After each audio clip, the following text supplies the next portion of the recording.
protestantismo surgiu como um vendaval. Foi um movimento ousado que se espalhava com rapidez, desafiando séculos de tradição da Igreja Católica. Por onde passava, abalava estruturas, principados inteiros se rendiam às suas promessas. Alemanha, França, Inglaterra, Escandinávia, o avanço parecia imparável, ameaçando tomar o que restava da Europa católica. A figura central disso tudo era Martinho Lutero, cuja popularidade surpreendeu o papado e os reis católicos. No começo, a Igreja de Roma não deu muita atenção ao barulho causado por esse monge alemão.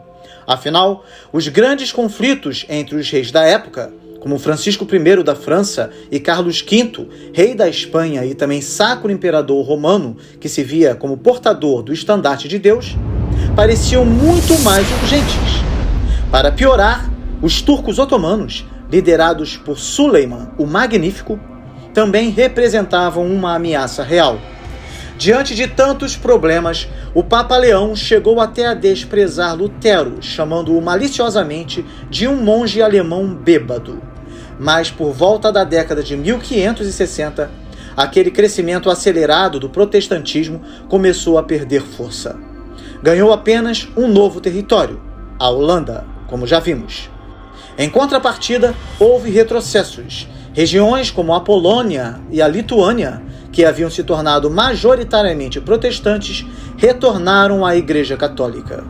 O motivo? Roma havia se reerguido com novo vigor, iniciando uma poderosa reação conhecida como Contra-Reforma. Alguns estudiosos preferem chamar esse movimento de Reforma Católica, e não mais de Contra-Reforma. Isso porque, mesmo antes de Lutero, já havia esforços dentro da própria Igreja para corrigir seus erros. Porém, é importante entender que essas reformas anteriores eram limitadas e evitavam tocar nas doutrinas. Assim, embora tenha havido iniciativas internas antes do protestantismo, é fato que a Reforma Católica foi, em grande parte, uma resposta à ameaça protestante. Vale lembrar que nem todos os católicos eram contra as ideias dos reformadores. Dentro da igreja havia duas facções com visões opostas. Uma delas, chamada espiritual, era liderada pelo cardeal Gaspar Contarini. Esses católicos viam com bons olhos uma reconciliação com os protestantes. Reconheciam a necessidade urgente de reforma e, em alguns casos, até simpatizavam com a doutrina da justificação de Lutero. A outra facção, conhecida como Zelotes, queria reformas também, mas sem diálogo com os protestantes, aos quais chamavam de hereges. Eles defendiam a manutenção rigorosa das doutrinas católicas e o uso da força, se preciso fosse, para acabar com o protestantismo. Seu líder era o rígido Papa Paulo IV, Giovanni Pietro Carafa, um homem decidido a combater os protestantes com firmeza. Em 1542, os Zelantes venceram os Spirituali e deram início a um contra-ataque feroz. Essa ofensiva aconteceu em várias frentes: livros proibidos, nova Inquisição, fortalecimento dos jesuítas e um novo concílio da Igreja. Por volta de 1440, Johannes Gutenberg revolucionou o mundo com a invenção da imprensa móvel. Era o começo de uma nova era, comparável ao surgimento da internet em nossos dias. Quando Lutero fixou suas 95 teses na porta da igreja de Wittenberg em 31 de outubro de 1517, não imaginava que aquela nova tecnologia ajudaria sua mensagem a se espalhar por toda a Alemanha. A imprensa tornou-se uma aliada poderosa da reforma. Mas a mesma arma que ajudou Lutero também preocupou Roma. A quantidade de livros protestantes crescendo rapidamente acendeu o alerta nas universidades católicas, como as de Paris e Lovaina. Foi então que, em 1559, o Papa Paulo IV criou a primeira lista oficial de livros proibidos, o Index Librorum Prohibitorum, o Índice de Livros Proibidos. A ideia era simples: se não podiam evitar que os livros fossem impressos, ao menos tentariam controlar o que chegava até o povo.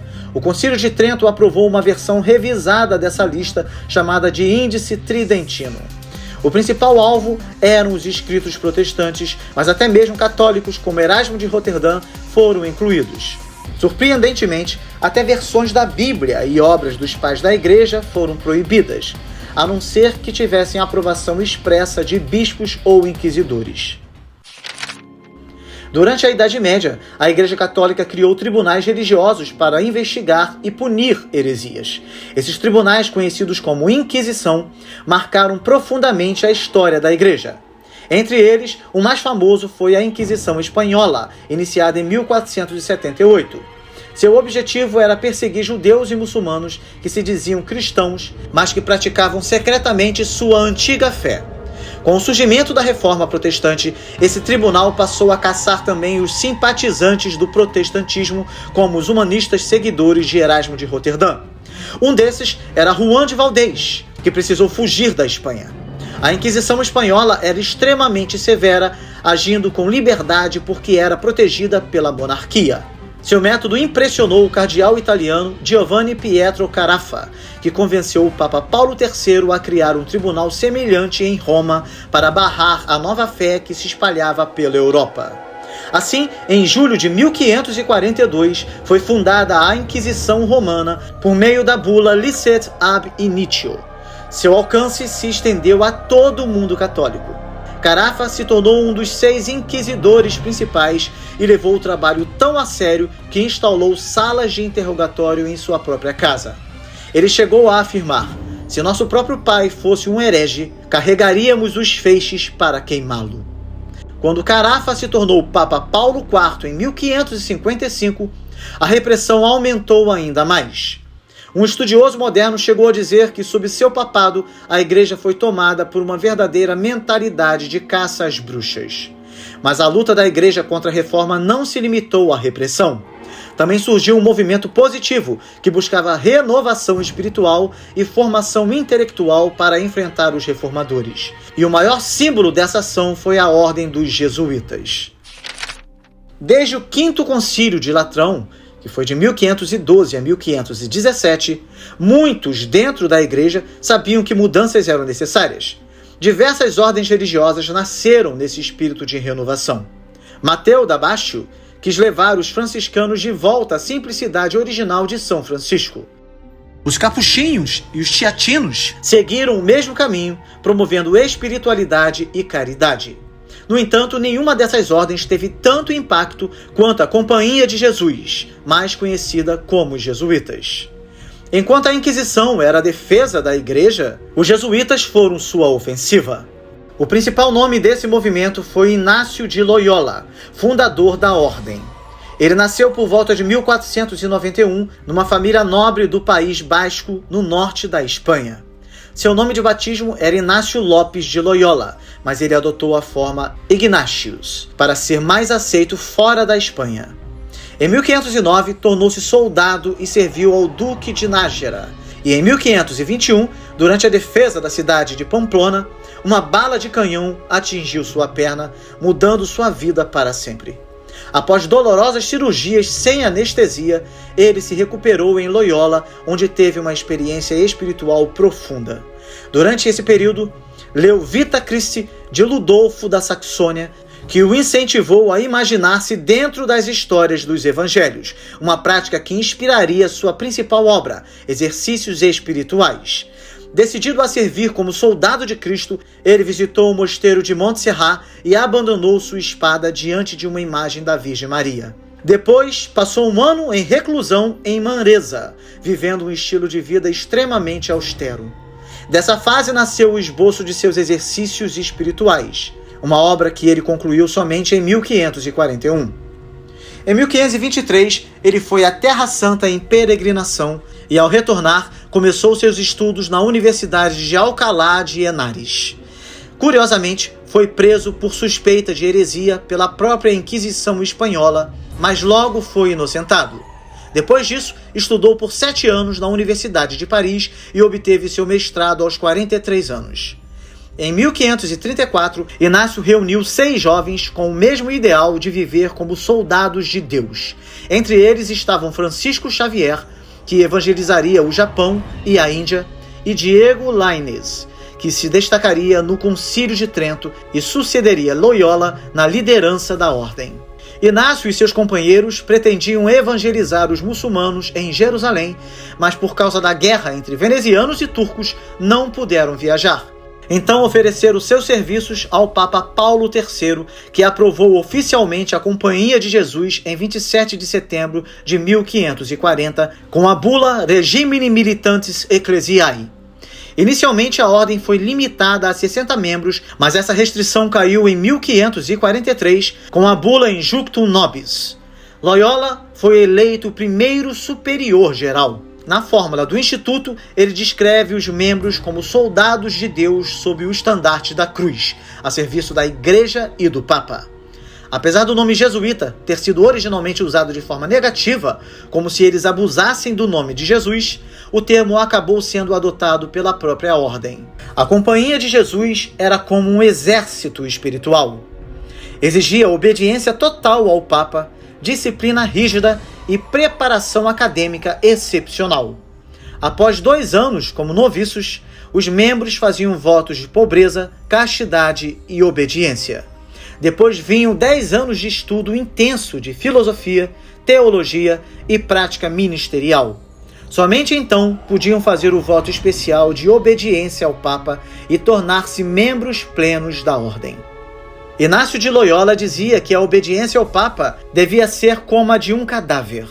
Em sua obra Exercícios Espirituais, a famosa regra 13 afirma: se quisermos proceder seguramente em todas as coisas, precisamos aderir ao seguinte princípio: o que me parece ser branco, eu acreditarei ser preto, se assim definir a igreja hierárquica. Para ele, como em uma batalha real, não havia tempo para questionamentos. O soldado precisava obedecer sem hesitar. Essa postura fez com que os jesuítas fossem vistos como dispostos a fazer qualquer coisa para alcançar seus objetivos. Seu lema não oficial, Ad Maiorem Dei Gloriam, para a maior glória de Deus, justificava até atos que parecessem errados se a intenção fosse boa. Os jesuítas concentraram-se em 3 áreas principais: fundaram escolas e universidades, enviaram missionários ao redor do mundo e combateram o protestantismo. Foram incrivelmente eficazes. Quando Loyola morreu, em 31 de julho de 1556, vítima de malária, a ordem já mantinha 74 colégios em 3 continentes. Foi por causa deles que o avanço protestante foi barrado em muitos lugares e até revertido na Polônia, Lituânia e sul da Alemanha. Nos últimos dias de vida, Loyola ditou suas memórias ao seu secretário Gonçalves da Câmara. Ele foi beatificado em 1609 e canonizado em 1622. Não é por acaso que Inácio de Loyola é hoje considerado o padroeiro dos soldados católicos. O Concílio de Trento foi o concílio que tentou frear a reforma.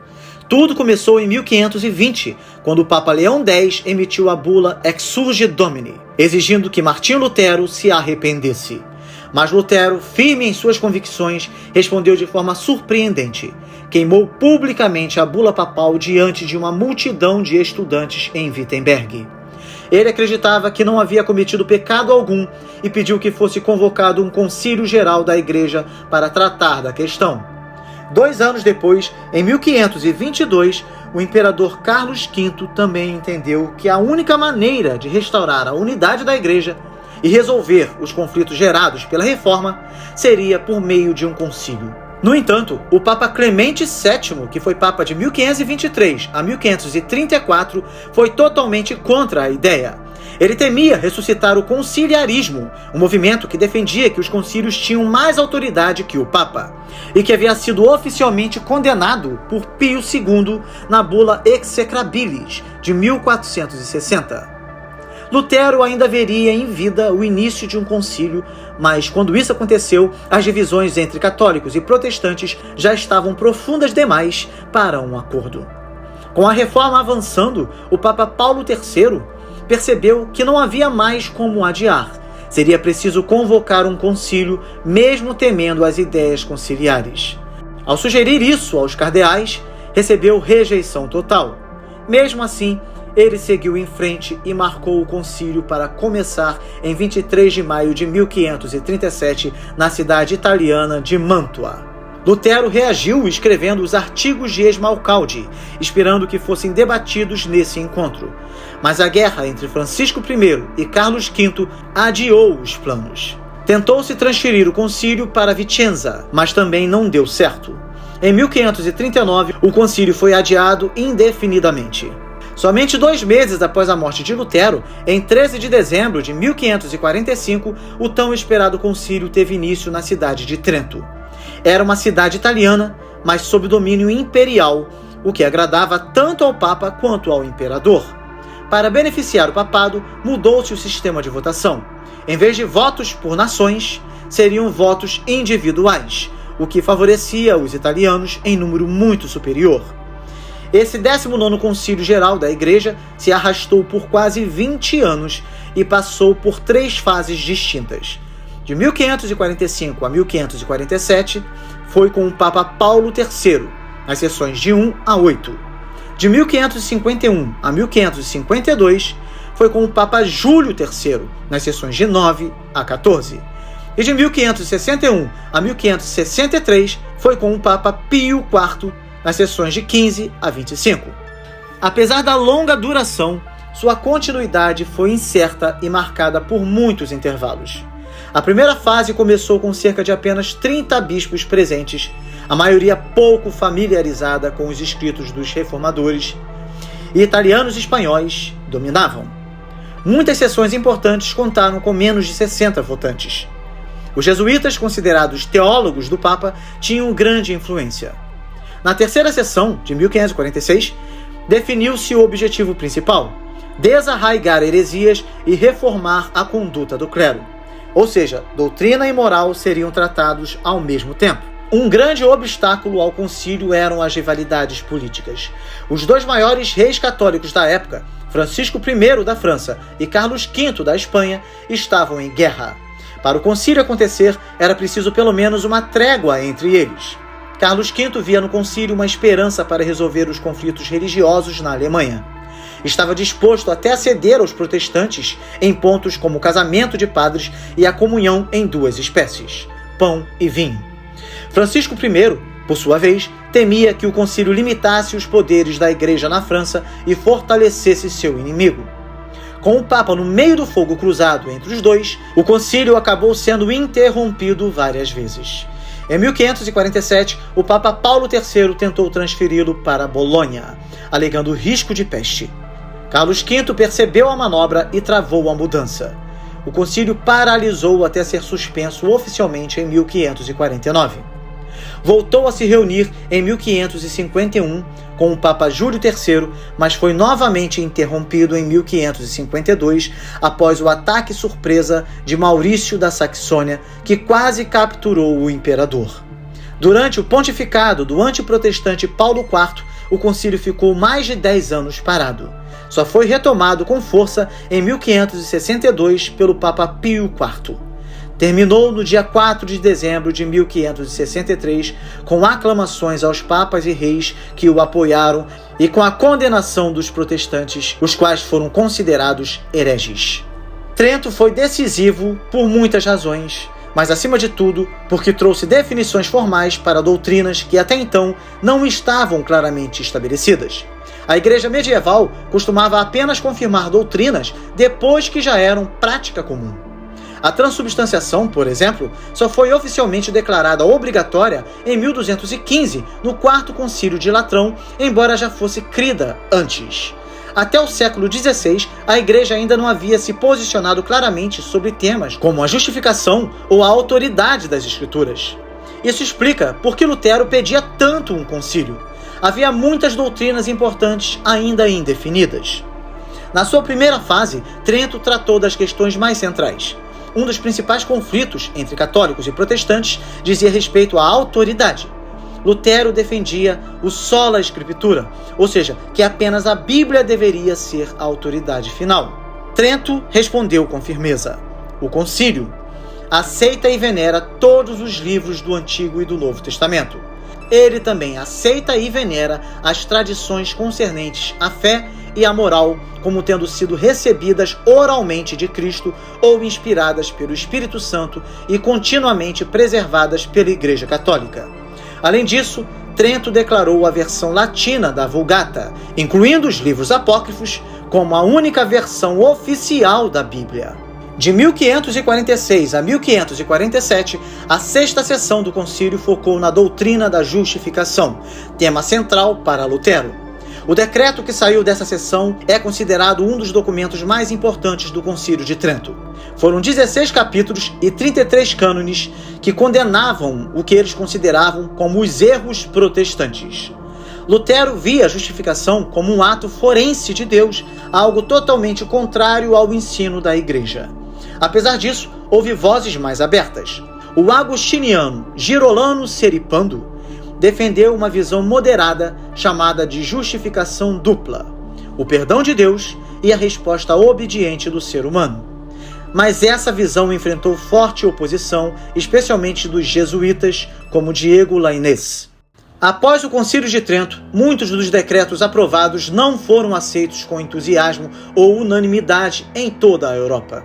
Eles entraram em vigor nos estados italianos, em Portugal, na Polônia, em Saboia, no Sacro Império Romano Germânico e na Espanha.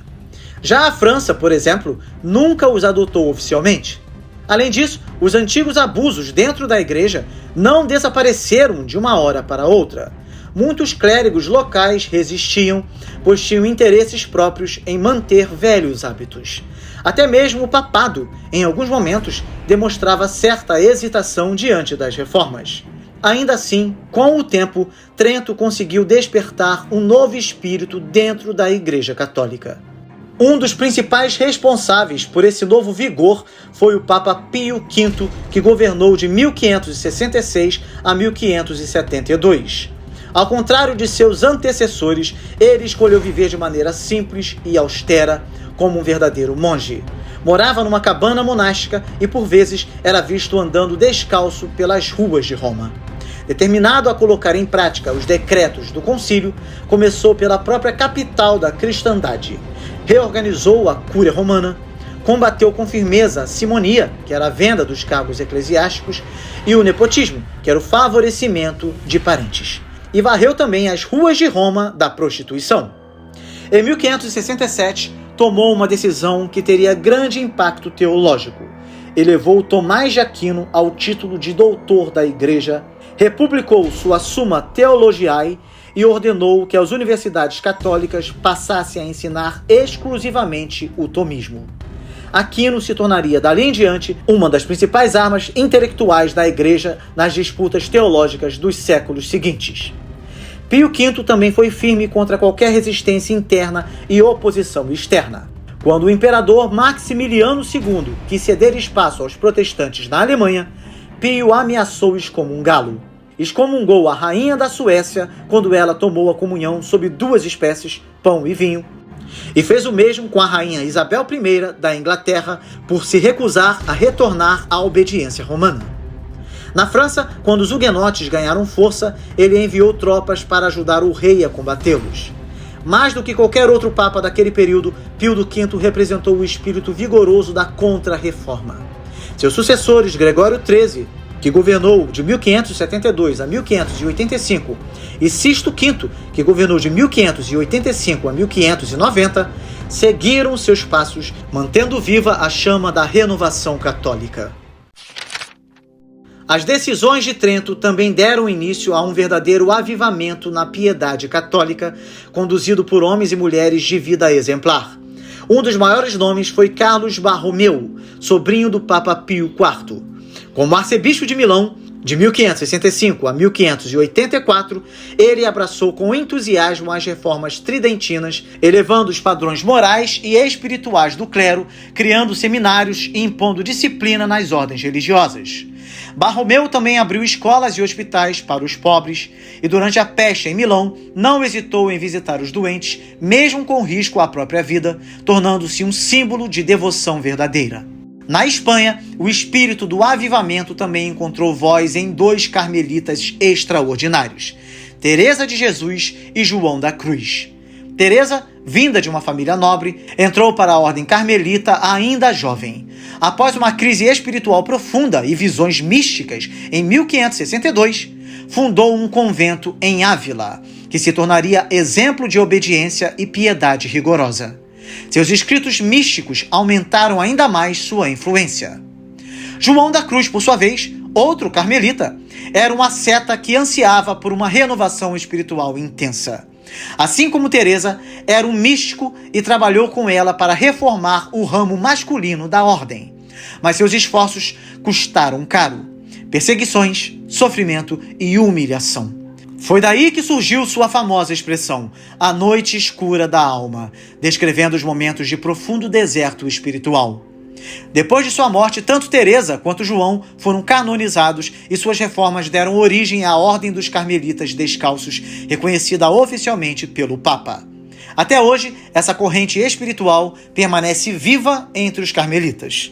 No início do século XVII, a Igreja Católica havia restaurado grande parte de seu prestígio e autoridade.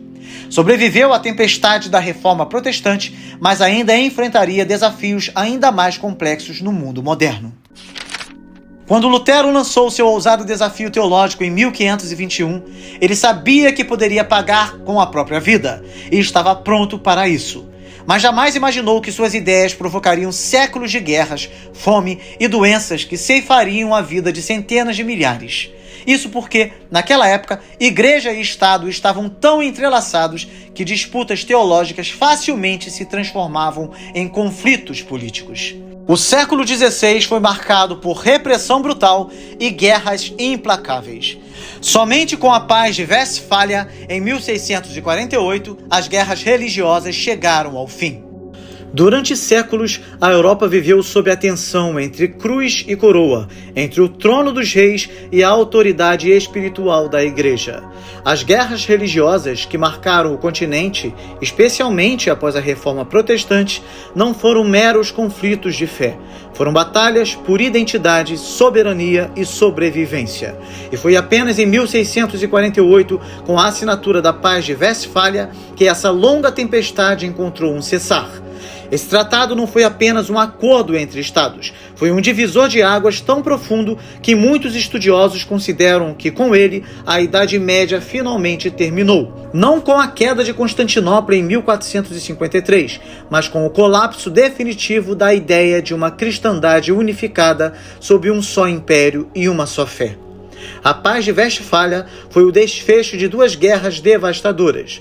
A Guerra dos 30 Anos, de 1618 a 1648, centrada no Sacro Império Romano-Germânico, e a Guerra dos 80 Anos, de 1568 a 1648, entre os Países Baixos e a Espanha. Ambos os conflitos tinham profundas raízes religiosas. Protestantes e católicos se enfrentaram com uma brutalidade chocante. Mas a assinatura do tratado deu um basta e selou uma nova era. Pela primeira vez na história europeia moderna, a religião deixou de ser o critério absoluto de legitimidade política.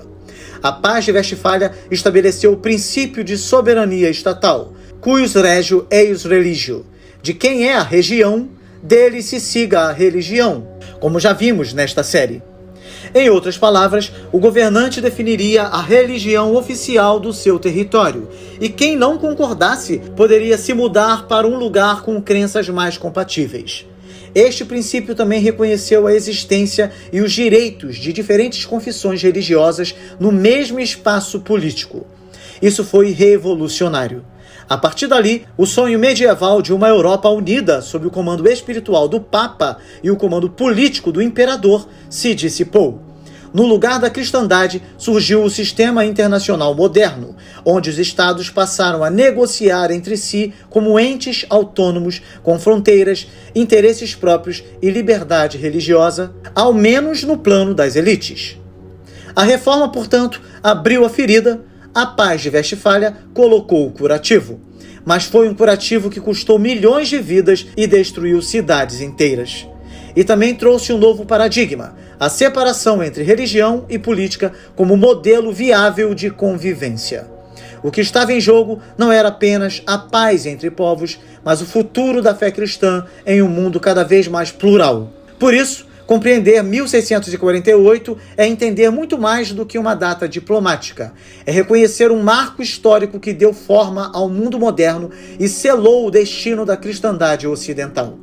A partir dali, Ser cristão já não significava necessariamente estar em comunhão com Roma ou em guerra contra os protestantes, os hereges chamados pelos romanos. A fé se tornou aos poucos mais pessoal, mais nacional, mais institucionalizada e, para muitos, mais distante do evangelho puro e simples. A Paz de Westfália não terminou com os conflitos religiosos, mas encerrou o sonho de uma fé única imposta pela espada. Começava então uma nova era, a da convivência, da negociação e dos desafios profundos para a identidade cristã. Embora criada para garantir a paz, essa fórmula contribuiu sem querer para o avanço da secularização na Europa. A fé religiosa continuava a existir, mas poucos estavam dispostos a morrer por ela. Mesmo com a trégua, as tensões entre católicos, protestantes e anabatistas continuaram por séculos. Foi só no século XVIII que essas hostilidades começaram a diminuir. Curiosamente, os anabatistas, que antes eram considerados radicais, passaram a ser vistos como parte do protestantismo.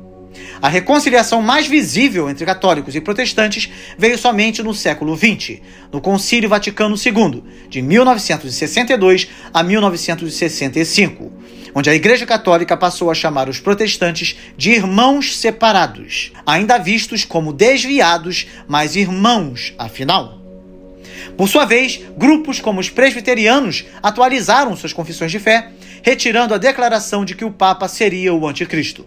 É improvável que Lutero ou qualquer outro reformador do século XVI pudesse imaginar protestantes e católicos trabalhando juntos no século XXI em causas sociais comuns, especialmente na América.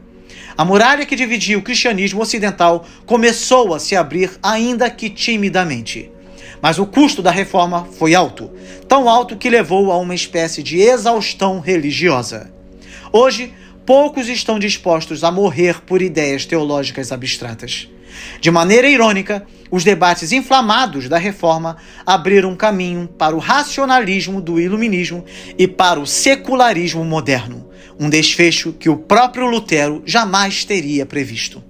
Você quer estudar a Bíblia, mas não sabe por onde começar? Ou talvez deseja fazer uma faculdade de teologia, mas não tem o recurso financeiro necessário. Fica caro pagar a mensalidade e ainda ter que adquirir bons livros. No entanto, você pode ter acesso a um conteúdo muito superior ao que é oferecido, até mesmo pelas melhores faculdades de teologia do país, nas 4 principais áreas do conhecimento: a teologia, a história, a filosofia e a política. Você vai aprender a Bíblia toda, incluindo as passagens mais complicadas, com uma metodologia clara, e ainda vai conhecer a história do cristianismo em ordem cronológica e terá acesso ao melhor da apologética cristã e das ciências políticas. Tudo num só lugar. A academia A Bíblia Toda tem mudado a vida de milhares de pessoas e pode mudar a sua também. Você não precisa passar anos pesquisando sozinho, lendo centenas de livros, dentre os quais muitos não irão te ajudar. Todo esse trabalho de pesquisa já foi feito por você, através de cursos online que foram pensados para te dar a essência do conhecimento de uma forma estruturada para você entender até os temas mais complexos. O acesso é imediato, o valor é ridículo, muito barato mesmo, para que até mesmo as pessoas de baixa renda sejam beneficiadas e possam se desenvolver intelectualmente. Além disso, o acesso é vitalício para todos os cursos. Você pode estudar quando e onde quiser pelo resto de sua vida. Não perca essa oportunidade. Clique no link que está aparecendo na tela agora para conhecer os cursos e começar a construir uma vida intelectual sólida, firmada sobre a rocha.